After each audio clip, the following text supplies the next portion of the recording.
match than winning the Premier League. 8 and 90% chance, in my opinion, if they win this match. But it's come to a draw, 60. If they lose, it's a 20% chance for me. Because that's just it. If you lose against the biggest rivals on your tail, you're gonna be jittery for the rest of the season, right? You're not gonna just get up and say, oh, okay, oh well, we lost. They're 3 points closer. Game in hand is wasted. You know, you get what I'm saying? Mm-hmm. So I think it's the most game for the title. The winner of this game has my big to win the title. If Arsenal draw, then I'm still the other Arsenal to win the title. Yeah, listen, it is going to be a big game. You know, Arsenal still have to play Liverpool as well, even though they're not formed, they're in form in their own little way. They have City, I think they still have Spurs, even though Spurs are very Spurs. They still have, I think they do have to meet Chelsea once more. So they do have a tough run in the end of the season. So let's see if they can, if they could actually hold out and actually give their fans something to cheer for all these torrid last seasons. And speaking of Liverpool, I saw a certain former Liverpool player celebrating with some 7-Up. But I wonder if he had to go in his fridge and see the Cherry Coke Zero on the bottom shelf. You know, Carragher, oh my god, they milked it. They milked a win for a whole 6 days.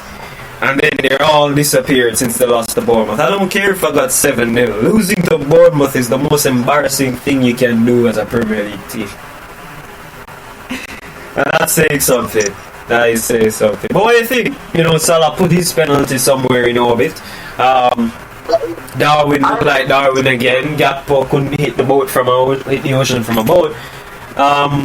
Thoughts on Liverpool?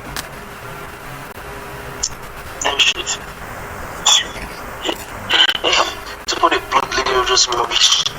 Rubbish that match. They did not deserve that penalty. I rejoiced when Salah put that one down. And I quote, "Get in there, you know, Egyptian pile of expletive." This is why Sadio Mane is the best football player in Africa. That's why I said. So, you know, I'm glad that Liverpool lost that match. As I said, I am all for their fans suffering. I'm drinking cherry coke as we speak. I had cherry cheesecake yesterday. Maybe gonna pick some cherries off the tree today. You know, I'm in that mood. So yeah, Liverpool were bad that match, to be honest. They did create chances for themselves. Some weren't deserved, but they did create chances, and in the end, I believe that Bournemouth, for the first time in a long time, have won from a winning position. You can call Arsenal beating them 3-2. They were up 2-0, and that was like the third time that season, just to show they can get it done. Bournemouth can get it. Bournemouth can stay. They're finding form late on. They're getting goals. They're just not defending well, but they're getting goals. And abolition fight is just as important as the top, as the title challenge, you know. If not, it's even more intense. Because no one wants to be relegated. They don't want a relegation on their CV, you know. So, yeah, that's just my opinion. Yeah, I mean, it's hard to believe, you know. These are some of the things why we like the Premier League. You can beat Man United in 1 week 7-0 by scoring from 7 of 8 shots, and then you play against Bournemouth, you have about 1 million shots, and you barely get one on target. It's just, it's the attracting thing of the Premier League, and it makes it fun. But as you said, Bournemouth can stay up. I don't want them to stay up. But talk about the actual performance of Bournemouth instead of just Liverpool crumbling. Alright. Bournemouth were compact. They played with style. They chased all that much. They weren't the ones being left behind. They were the ones that were running alongside Liverpool for the chance to get it out. The defenders making a lot of crucial blocks, giving a crucial save or two. Bournemouth, on a whole, I have to give their overall team rating, say a 9 out of 10 for that match, because really they still made chances. Even after scoring, they made chances. Right? It's not like they scored and defended the entire rest of the game. They still had their spells where they were counter-attacking, where they were trying. And Phil Billing, man, hats off, credits to you, my friend, because this season you've scored more goals than you've done the entirety of your Premiership career so far. So I'm really proud of him. You know, the Bournemouth players are showing spirit, and for that reason, I think I want them to stay up. Because if we can expect this level of football from Bournemouth next year as well, next season, I'm all for it. I'd sacrifice to Everton or West Ham City because they're not really offering anything anymore. I mean, Everton, West Ham. We were just gonna I was gonna pose one question before we head into the break about the relegation fight. And there's 5 points separating 12th from bottom of the Premier League. 5 points separating Southampton in 20th to Crystal Palace in 12th. Only 5 points. Who are your 3 bets to go down right now, seeing as there's only 5 points left? So there's only 5 points left? Only 5 points separating the teams. Let me just bring up the table real quick on my device, right? So, my bids to go down.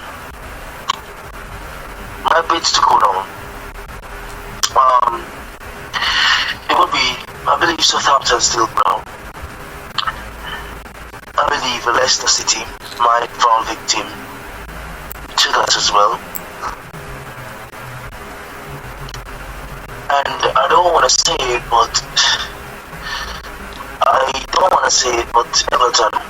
So Southampton, Leicester, Everton are my bids to go down.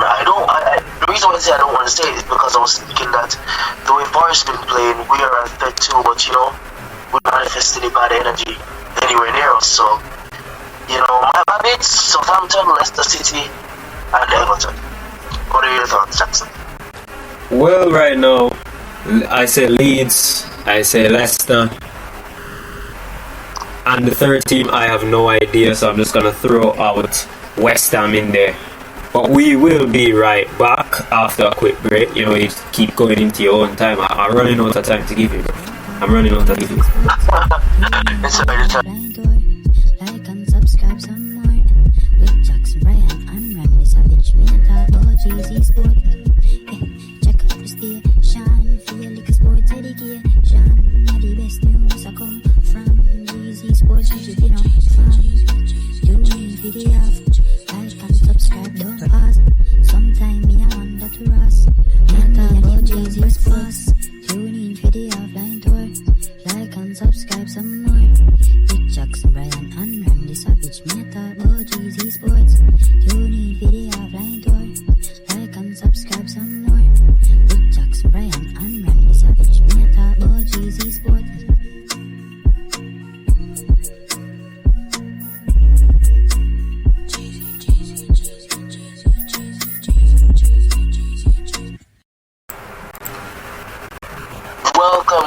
Welcome again, you savages, to the GZ Sport Transfer Roundup, more commonly referred to nowadays as the Savage Slaughter, with me, Randy Savage, accompanied by the co-host today, Jackson Bryan. And we have to start off with our nation. And before we get into a national treasure of sorts, we will speak about the national team. We lost to Trinidad and Tobago at the Montego Bay Sports Complex yesterday, 1-0. A depressing result, but we did play really well, all things considered, under Hal Grimston. Jackson, do you have any opinions on that match? Because I think despite we losing, they went against the run of play. Would you say so? It did. It absolutely. I'm not even going to pretend I'm going to be biased as a Jamaican because of the game live. Trinidad are rubbish. I mean, last time, and I'm not exaggerating, but last time Trinidad were good. Dwight York was still playing for Man United. That's how far back Trinidad have been. And it was against the run of play. We lost because we just, I have no idea. I just don't even have an idea how that happened. Al Grimson is going to have huge start. They have a game on Tuesday anyway. Don't know if I'll be at that. It starts at 6. And I have a class starting at 6, so I don't know if I'll be there. Anyways, but they did play well. You know, the kid Dexter is good. Omari Hutchinson from Chelsea, breath of fresh air. Probably the best right winger we've ever had in the Jamaican team.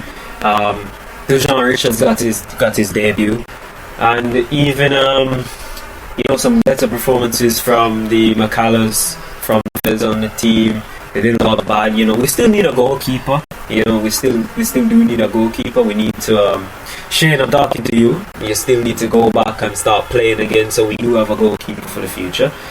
But it was a good performance. You know, even though the pitch is rubbish, it was a good performance for the team. Just lost.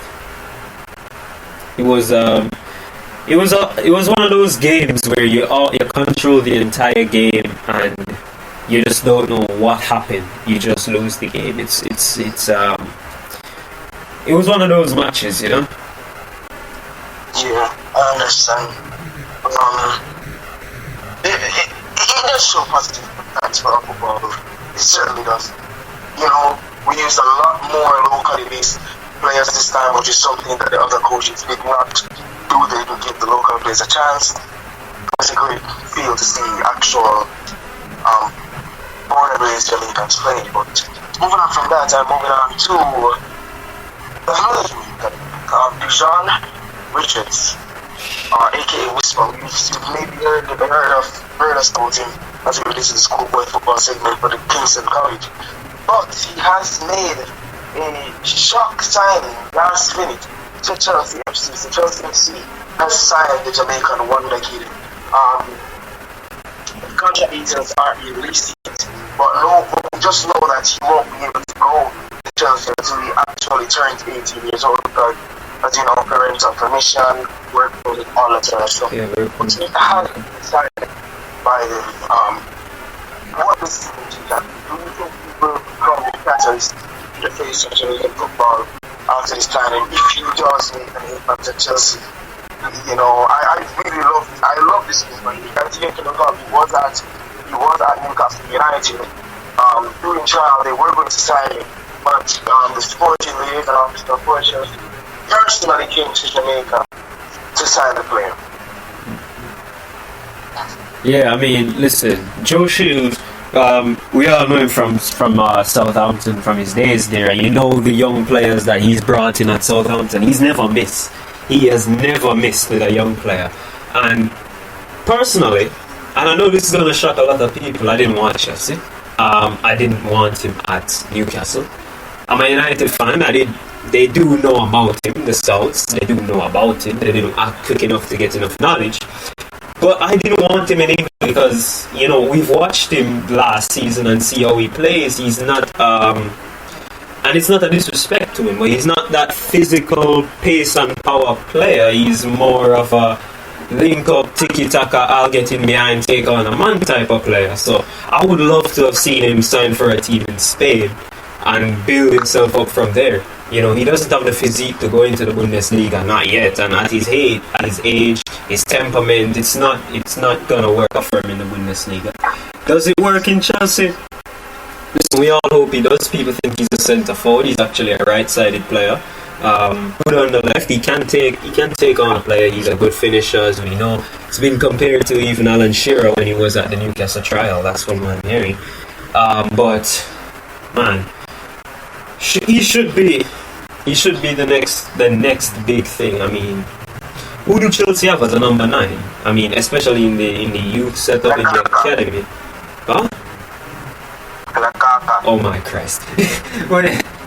In the youth setup, they don't have anyone. I do watch the PL2 every season, so I think he'll be playing there. I'm going to watch, see if he's fast-tracking himself into a debut. I expect him to make his senior debut for Chelsea by this time next season, so hopefully he does get a chance. I just remember they're signing in Kunkuma. Hopefully he does get a chance in the first team, plays a couple of cup games, and makes himself known in the league. You know, it's crazy, but I do believe that they'll give him a loan spell to the next set of teams that will be promoted. I could actually see him get a loan for Middlesbrough. I know this is just